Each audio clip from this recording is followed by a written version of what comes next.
الحمد لله رب العالمين والصلاة والسلام على سيد المرسلين أما بعد فأعوذ بالله من الشيطان الرجيم بسم الله الرحمن الرحيم الصلاة والسلام عليك يا رسول الله وعلى آلك وصحابك يا حبيب الله 27 ذوالقعدہ 1441 ہجری یوم الاحد شنبہ 19 جولائی 2020 اتوار سنڈے حضرت عمر فاروق رضی اللہ تعالی عنہ کے حالات زندگی پر چند باتیں۔ معزز سامعین السلام علیکم ورحمۃ اللہ۔ کتاب المختار من مناقب الاخیار کے صفحہ نمبر 55 پر جلد اول والیوم 1 پیج نمبر 55 سے 56 پر یہ روایت ہے کہ ایک مرتبہ حضرت عمر فاروق رضی اللہ تعالی عنہ بڑے ہی مشہور صحابی حضرت ابو ذر غفاری رضی اللہ تعالی عنہ سے ملے اور آپ نے آپ کا ہاتھ پکڑا اور ذرا دبایا زور سے، مصافحہ کر کے ہاتھ کو پکڑ لیا۔ ابو ذر غفاری رضی اللہ تعالی عنہ کہنے لگے میرا ہاتھ چھوڑ دو، میرا ہاتھ چھوڑ دو، اے یا قفل الفتنہ، اے فتنوں کے تالے میرا ہاتھ چھوڑ دو۔ حضرت عمر سے کہتے ہیں اے فتنوں کے تالے میرا ہاتھ چھوڑ دو۔ حضرت عمر رضی اللہ تعالیٰ عنہ کو یہ بات ذرا عجیب لگی، یہ کیا کہہ رہے ہیں، فتنوں کا تالا، مجھے فتنوں کا تالا کہہ رہے ہیں۔ آپ نے کہا اے ابو ذر یہ کیا بات ہے، یہ فتنوں کا تالا کیا مطلب، ذرا اس کے بارے میں بتائیے مجھے۔ ابو ذر غفاری کہتے ہیں کہ ہم لوگ جمع تھے اور حضور اکرم صلی اللہ علیہ وآلہ وسلم کی بارگاہ میں بیٹھے ہوئے تھے، صحابہ اکرام، میں بھی وہیں پر تھا، اتنے میں تم آئے، تم بعد میں آئے، کافی مجمع تھا، بھیڑ تھی، تو تم نے یہ پسند نہیں کیا کہ لوگوں کی گردنوں کو پھلانگ کر تم آگے آ جاؤ۔ حضور کے قریب پہنچنے کے لیے تم نے لوگوں کی گردنیں نہیں پھلانگی، جو بیٹھے ہوئے تھے ان کے اوپر سے پیر رکھ رکھ کر آگے گئے نہیں، تم نے یہ پسند نہیں کیا اور وہیں پر پیچھے ہی ادنا سی جگہ پر بیٹھ گئے، آگے نہیں آئے، بیٹھ گئے۔ حضور صلی اللہ علیہ وآلہ وسلم یہ دیکھ رہے تھے، آپ نے دیکھا یہ منظر تو ارشاد فرمایا لوگو جب تک یہ شخص تم میں موجود ہے تمہارے پاس کوئی فتنہ نہیں آئے گا، کوئی فتنہ نہیں آئے گا جب تک یہ شخص موجود ہے، کوئی فتنہ تمہارے قریب نہیں پہنچ سکے گا، اس لیے میں نے تمہیں کہا فتنوں کے تالے۔ سبحان اللہ، یہ مقام ہے حضرت فاروق اعظم رضی اللہ تعالی عنہ کا، اور حقیقت یہ سرکار، حقیقت ہی میں کیا بول دیا میں نے، حضور فرمائے وہ حقیقت نہ ہو، حضور فرما دے وہ سچ نہ ہو، حضور فرمائے وہ واقع نہ ہو، ایسا ہو ہی نہیں سکتا۔ جو کچھ میرے آقا صلی اللہ علیہ وسلم نے فرمایا ہے وہ ہو کر ہی رہے گا، اور وہی ہوا کہ حضرت فاروق اعظم رضی اللہ تعالی عنہ کی خلافت کے بعد، آپ کے اس دنیا سے پردہ فرمانے کے بعد، اسلام کا جو جو فتنے اٹھے ہیں، جو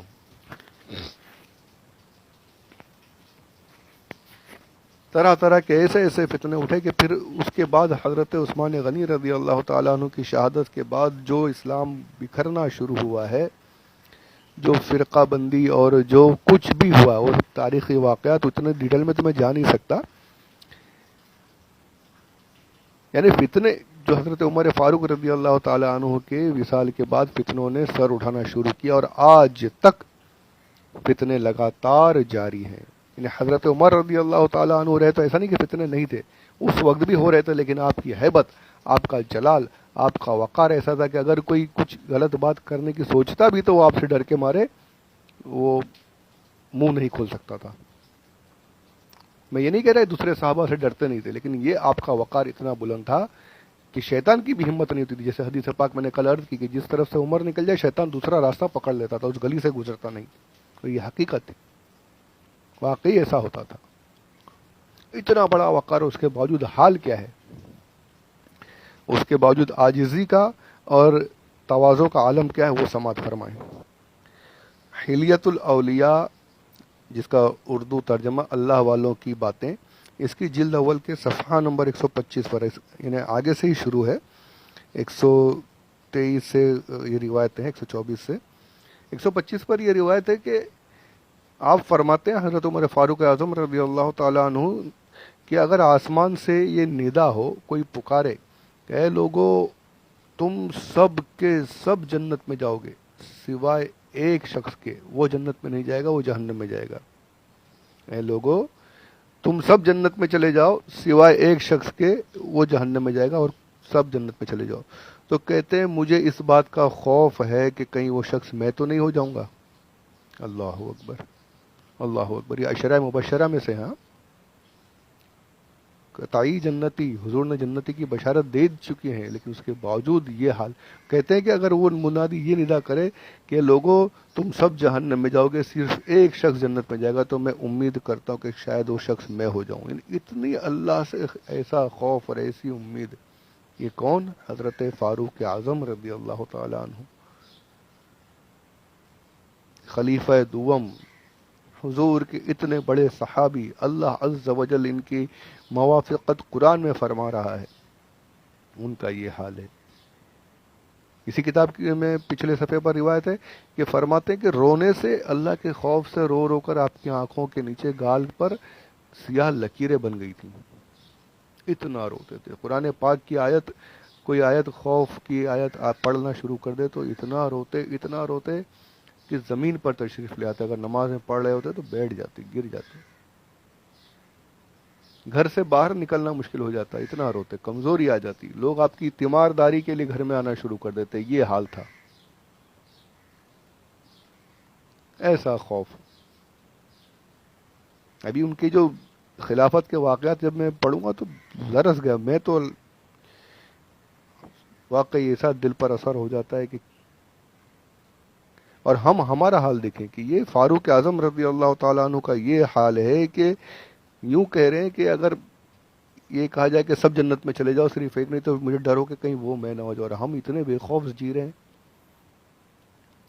یقیناً وہ تو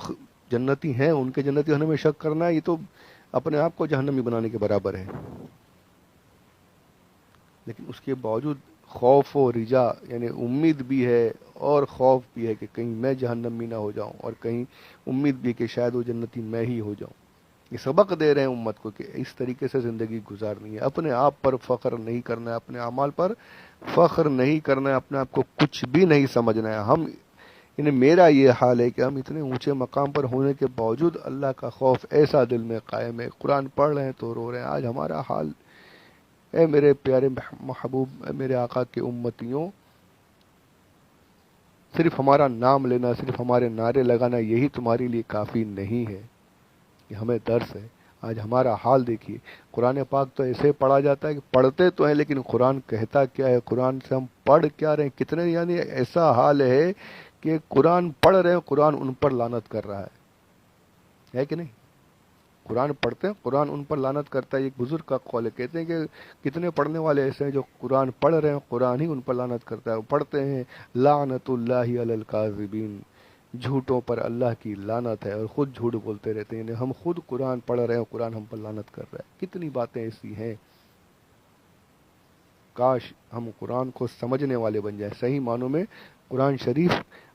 سمجھ کر پڑھنے والے بن جائیں۔ اللہ ہمیں پڑھنے والا، سمجھنے والا، عمل کرنے والا بنا دے، آمین بجاہ النبی الامین صلی اللہ علیہ وآلہ وسلم۔ اور یہ نہیں تھا کہ یہ بس ظاہری طور پر خود بس دکھاوے کے لیے کر دیا، معاذ اللہ رب العالمین، یہ عاجزی ہے، انکساری، یہ تو آپ کی خلیفہ بننے کے بعد تو اس قدر انکساری آپ نے اپنائی ہے، اللہ اکبر۔ ایک واقعہ بھی، بہت سے واقعات ہیں، میں یہاں پر ایک واقعہ سنا رہا ہوں، اس کے بعد یہ آڈیو روکنا پڑے گا، طویل ہو جائے گا نہیں تو۔ اسی کتاب حلیت الاولیاء کے صفحہ نمبر 116، اردو ترجمہ اللہ والوں کی باتیں، جلد اول، حلیت الاولیاء والیوم 1، پیج نمبر 116۔ حضرت طارق بن شہاب یہ کہتے ہیں کہ ایک مرتبہ جب شام فتح ہوا، شام کی طرف حضرت عمر فاروق رضی اللہ تعالی عنہ تشریف لے جا رہے تھے، ساتھ میں آپ بھی ایک اور صحابی حضرت ابو عبیدہ رضی اللہ تعالی عنہ، یہ بھی ساتھ میں تھے۔ چلتے ہوئے آپ اونٹ پر سوار تھے، ایک ہوتا ہے راستوں میں کہیں پر سے دریا سے گزرنا پڑتا ہے جہاں پر پانی کم ہوتا ہے، اور تھوڑا ہی پانی ہوتا ہے یعنی آدمی چل کر دریا پار کر جائے، ایسا راستہ آیا تو آپ اپنے اونٹ سے اتر گئے، اور جو آپ جوتے پہنے ہوئے تھے، خلیفہ تھے، امیر المومنین تھے، یہ سنیے ذرا، امیر المومنین ہے، خلیفہ ہیں، گھوڑے سے اتر گئے، پانی میں جانا تھا تو جوتے آپ نے اتار لیے، جوتے اتارے، اپنے کاندھوں پر جوتوں کو رکھا، ایک ہاتھ سے اونٹ کی رسی کو پکڑا اور پانی میں ایسے ہی اتر گئے اور ایسے ہی چلتے ہوئے دریا کو پار کر دیا۔ ساتھ میں صحابی جو تھے رضی اللہ تعالی عنہ، وہ کہتے ہیں کہ یا امیر المومنین، آپ نے تو بہت بڑا کام کر دیا، آج آپ نے بہت بڑا کام کر دیا زمین والوں کے لیے، کہ زمین والے جو ہیں وہ دیکھیں گے کہ خلیفۃ المسلمین ایسا کام کر رہے ہیں، مسلمانوں کے خلیفہ، مسلمانوں کے امیر المومنین، یہ جوتوں کو اپنے ہاتھوں سے کاندھوں پر لے کر اور دریا پار کر کے چلے جا رہے ہیں، خلیفہ ہو کر آپ ایسا کام کریں۔ یہ سن کر آپ کہتے ہیں ابو عبیدہ، کاش یہ بات تمہارے علاوہ کوئی اور کہتا، کوئی اور کہتا، یعنی کہ بالکل جلال میں آ گئے تھے کہ اگر کوئی اور ہوتا تو مار دیتے ہیں۔ فرماتے ہیں کہ ابو عبیدہ تم لوگ ذلیل تھے، یعنی اپنے آپ کو بھی کہہ رہے ہیں کہ ذلیل تھے ہم،